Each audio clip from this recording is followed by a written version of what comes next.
Alright guys, आज हम बात करेंगे जॉर्ज ऑरवेल के बारे में।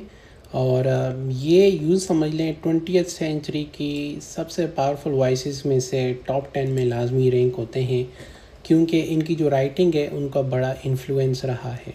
इसको हम आहिस्ता आहिस्ता नेक्स्ट स्लाइड में समझने की कोशिश करेंगे। सो आज के राइटर का नाम है जॉर्ज ऑरवेल। राइट, सो इनके दो नाम थे, कॉन्शियस एक ही था। ये 1903 में ब्रिटिश इंडिया में बिहार में पैदा हुए। एजुकेशन इन्होंने दो जगह से हासिल की, सेंट क्रिपियंस एंड ईटॉन कॉलेज में। बैकग्राउंड कॉलोनियल एडमिनिस्ट्रेशन फैमिली है। आपको याद होगा 1757 में प्लासी की जो वार हुई थी, वहाँ से ऑनवर्ड जो ब्रिटिश है उनका कंट्रोल इंडिया में शुरू हुआ। उसके बाद कई फैमिलीज़ ब्रिटिश से आती हैं जो एडमिनिस्ट्रेट करती हैं इंडिया को। उनमें से एक फैमिली जो थी, उनके बच्चों में से जो थे एरिक आर्थर ब्लेयर भी थे। राइट, प्रॉपर नाम जो इनका बाद में पड़ा जॉर्ज ऑरवेल था। और ज़्यादातर अगर हम इनको की रोल के तौर पर याद रखें, ज़िंदगी में कैसा क्या किरदार निभाया, तो पॉलिटिकल राइटर थे और क्रिटिक भी थे। 1903 में पैदा हुए एंड 1950 में 21 जन में वो लंदन में 46 ईयर के थे व्हेन ही पास्ड अवे। और वजह क्या थी? उनको टीबी थी। Right now the making of an outsider. हुआ क्या कि जो इनकी बर्थ है वो तो एम्पायर में हुई है, यहाँ पे इंडिया में हुई है, लेकिन उसके बाद ये एजुकेशन के लिए बरतानिया चले जाते हैं। वहाँ पे ईटॉन कॉलेज ऑफ क्रिटिकल, वहाँ से क्रिटिकल ऑफ क्लास सिस्टम, इन चीज़ों को उन्होंने सीखा पढ़ा। राइट, इसी दौरान इनकी पर्सनल लाइफ भी जो है वो स्टार्ट होती है, जहाँ पे उन्होंने आइलीन से शादी की 1936 में, और एक बच्चा भी इन्होंने एडॉप्ट किया। इनका अपना बच्चा नहीं था, रिचर्ड के नाम से। और अगेन उनकी हेल्थ क्या थी? प्लैग्ड बाय ट्यूबरक्लोसिस, जिससे उनकी हेल्थ ख़राब हुई जो टीबी की वजह से। राइट, इस सारे प्रोसीजर की वजह से जो उनकी ज़िंदगी में गुजरा है, lifelong sensitivity to injustice. इसी वजह से इंसाफ के मामले में ये थोड़ा सा बहुत ज़्यादा सेंसिटिव थे कि ज़िंदगी में लोगों के साथ, सोसाइटी के साथ, या जो हमारे कवानीन बनते हैं या कॉन्स्टिट्यूशन बनते हैं, उनमें जस्टिस होना कितना ज़रूरी है। The School of Hard Knocks, right? The Empire British Colonial Police Burma witnessed the brutality of rule। उन्होंने वहाँ पे पुलिस के तौर पर भी काम किया बर्मा में, और उन्होंने ब्रूटैलिटी देखी। फिर द स्ट्रीट्स में, जो गलियों बाज़ारों में देखा, पेरिस में, लंदन में पॉवर्टी थी उस टाइम पे। First and understanding of marginalisation, देखा कि वहाँ पर एक ही तबका बहुत ज़्यादा मज़े में है, और एक दूसरा तबका जो है वो मार्जिनलाइज्ड है, मुश्किल में है, टफ़ टाइम से गुजर रहा है। फिर तीसरी चीज़ जो उन्होंने कॉन्फ्लिक्ट देखे, स्पेनिश सिविल वार हुई या वर्ल्ड वार सेकेंड जो है 1939 से 1945 तक। इसने सॉलिडिफाइड की इनकी कमिटमेंट को टूवर्ड्स डेमोक्रेटिक सोशलिज्म। तो ये डेमोक्रेसी चाहते थे जो सोशलिज्म से इंस्पायर्ड हो। द ऑरवेलियन स्टाइल गाइड, ये जो जॉर्ज ऑरवेल का स्टाइल था उसको ऑरवेलियन स्टाइल बोलते हैं। उसमें क्या होता है? क्लैरिटी होती है, प्रोज बहुत सिंपल क्लियर है, अर्जेंसी है, writing must be moral purpose, काम की बात के साथ की जाए, उसके अंदर एक मकसदियत होनी चाहिए, पर्पसफुल होनी चाहिए। राइट, फिर honesty, language free from political deceit, ये नहीं कि किसी को खुश करना है, डिप्लोमेटिक लैंग्वेज में लिखना है, टू द पॉइंट लिखना है, अर्जेंट लिखना है, क्लियर लिखना है, और ईमानदारी से लिखना है। Vivid story telling mixed with social critic. उनकी जो स्टोरी टेलिंग है, लिखने का स्टाइल जो है, उसमें बड़े इमेजेस क्लियर नज़र आते हैं। आपको लगता है कि आप जैसे आपके सामने मूवी चल रही है, वो आपको याद रह जाती है। मेथड इनके 3 तरह के हैं। जो लिखने का जो स्टाइल है ना, असलूब जिसे हम कहते हैं, स्टाइल, ऑरवेलियन स्टाइल, उसमें सेटायर है, तंज़िया अंदाज में, एलिगरी, कहानी के अंदर कहानी और उससे कोई मीनिंग अखज़ करना है, और डिस्टोपिया, एक ऐसी दुनिया क्रिएट करनी है जो फुल ऑफ वीकनेसेस से है, और उसको क्रिएट करके एक मीनिंगफुल राइट अप करना है।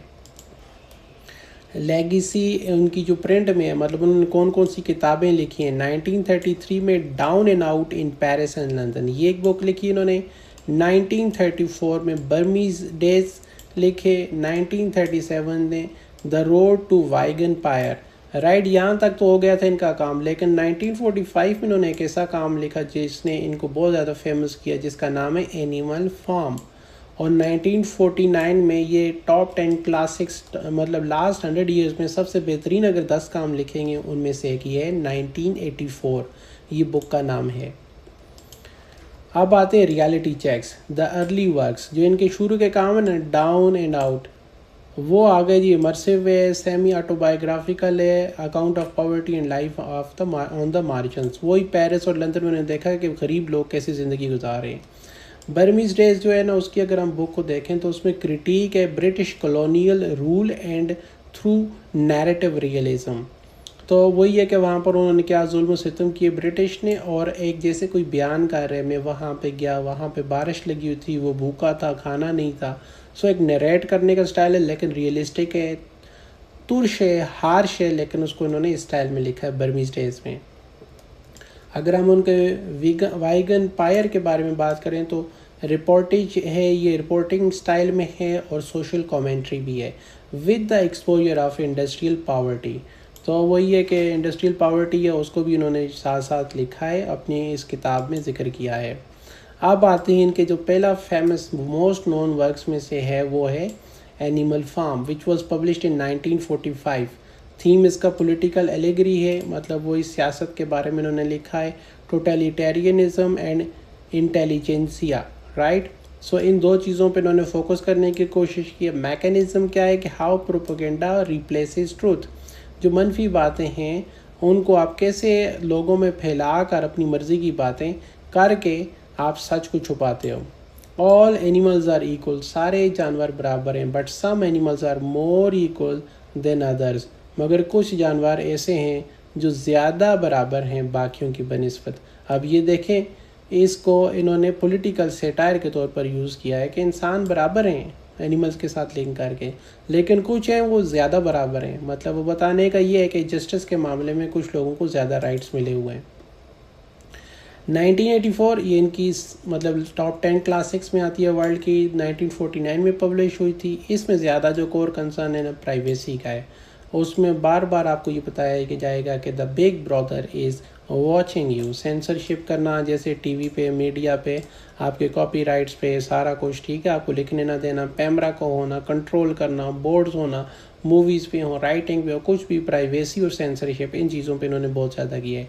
The states control over reality itself. अगर आपने किसी हुकूमत के ख़िलाफ़ बात की तो उन्होंने आपको कंट्रोल किया हुआ है और आपकी मूवी, आपकी किताब या आपको कोई भी काम चलने नहीं देंगे। ये इस तरफ इशारा है। थॉट कंट्रोल, आपको परसेप्शन ऐसी बनाई जाए कि अपनी मर्ज़ी से थॉट्स को आगे प्रिवेल किया जाए। The compass of conscious.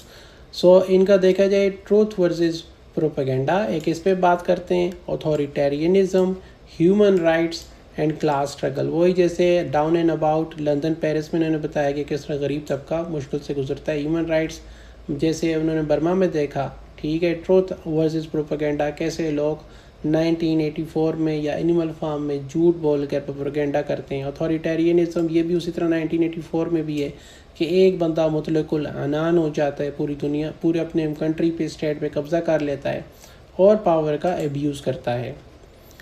In a time of deceit, झूठ धोखे के टाइम पे, टेलिंग द ट्रूथ, सच बोलना इज़ अ रिवोल्यूशनरी एक्ट। वो कहता है सबसे बड़ी बात ही यही है, जब धोखा, फ्रॉड, मतलब ये चीज़ें, स्कैम्स आम हो जाए, उस टाइम पे जो आप सच बोल रहे हो, असल में वही रेवोल्यूशन है। ये जॉर्ज ऑरवेल की एक फेमस लाइन है।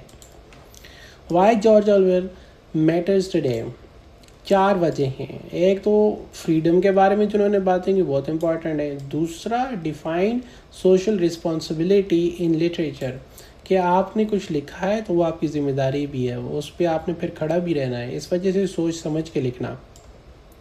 Created the vocabulary of operation, जो दबा दिए जाते हैं उनके लिए वोकेबलरी क्रिएट की, जिसको ऑरवेलियन बोलते हैं, राइट। और a warning against the distortion of facts. चौथी इंपॉर्टेंट बात, उन्होंने वार्निंग दे दी लोगों को या आने वाले टाइम को कि आपके सामने जो फैक्ट्स हैं उनको फेक बना के पेश किया जाएगा। सो डेमोक्रेसी, सर्वेलेंस, फेक न्यूज़, इन चीज़ों का इन्होंने बड़ा कंसर्न था और बड़ा इन्फ्लुएंस किया उस टाइम को, आज के टाइम को भी करते हैं।